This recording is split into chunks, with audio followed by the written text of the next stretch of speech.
Well, it's really interesting because obviously, like Bessent and Powell are always meeting with bank CEOs and sort of staying in touch with the financial system. But to have them both sort of in on this meeting, in which, yes, they called the bank CEOs, who many of which were in town for sort of a lobbying meeting.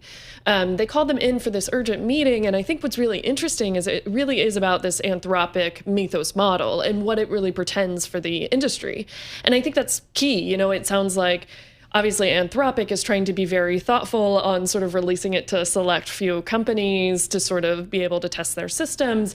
And I think banks obviously are kind of a key, source that we needs to make sure that they can sort of batten down the hatches and make sure they're ready for this next era of cyber risk. How unusual is this, Katherine, for bank leaders to be summoned on such short notice over the potential systemic risk of a private company to their industry? Yeah, well, and I think it's interesting because they'll meet on macro events, they'll meet on larger, broader trends in the industry. I think this is a little bit interesting in that I'm not sure that there's exactly been like an AI prompt before that has spurred them all to come together and come together quickly. You know, AI has been like definitely a risk factor that all the companies are talking about and have been talking about for many years at this point.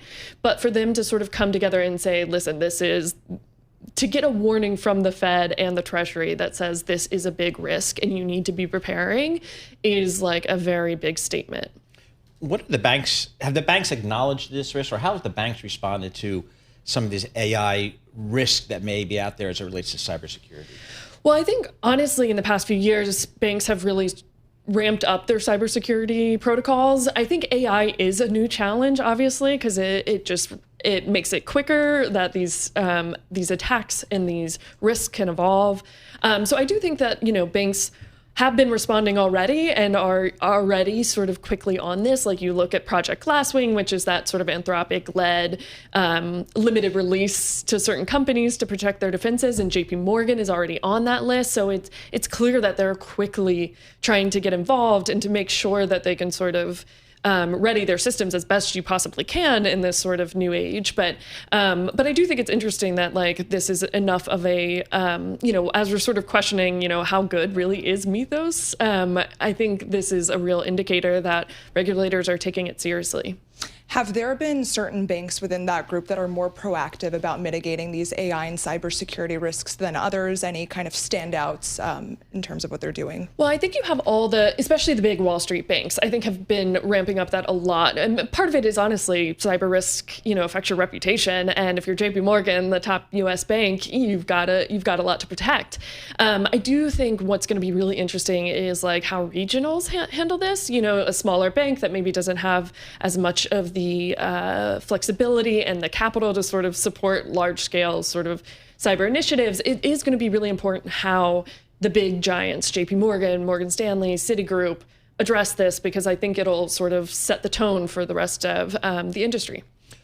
Anthropic, your reporting shows Anthropic has separately been battling the Trump administration in court. The Pentagon had labeled the company Anthropic as a chain risk, a designation that Anthropic has opposed here. So the government's definitely looking at this stuff from a lot of different angles, aren't they? Definitely. And, I think right now, whenever anyone sees Anthropic in the government, you're thinking about this sort of political battle that they're in over the Pentagon's designation.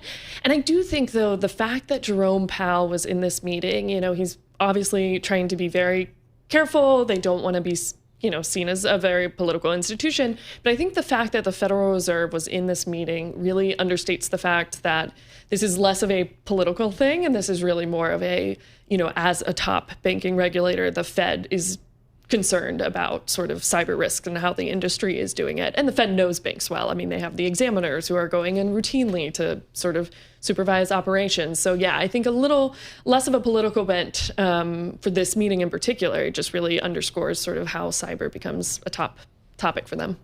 We have bank earnings coming up. We're going to hear from a lot of these executives on earnings calls next week. Do you expect that they'll address this at all? It would be shocking if they don't, mostly because we're always talking about AI. I feel like every earnings call, you know, everyone wants to know, how are you using it? What does it mean for your employees? And I think a natural extension is sort of, what are you doing for the risks of cyber? Especially, you know, you see with escalating global conflicts like the Iran war, we just had, you know, a fintech Chime got hacked. So I think, you know, there's definitely an impetus for them to address this next week. What is the expectation for earnings next week? Well, a blowout quarter for trading. Okay. It's going to be like potentially across all of the 5 biggest trading desks. We're expecting stock trading to set records. Okay. And fixed income trading, good at most of the banks. I think that'll be up. M&A, it's kind of interesting because you would think that geopolitics really put a damper on it, but most of what we've seen so far and what they've been signaling is that it's really held up. So that'll be interesting.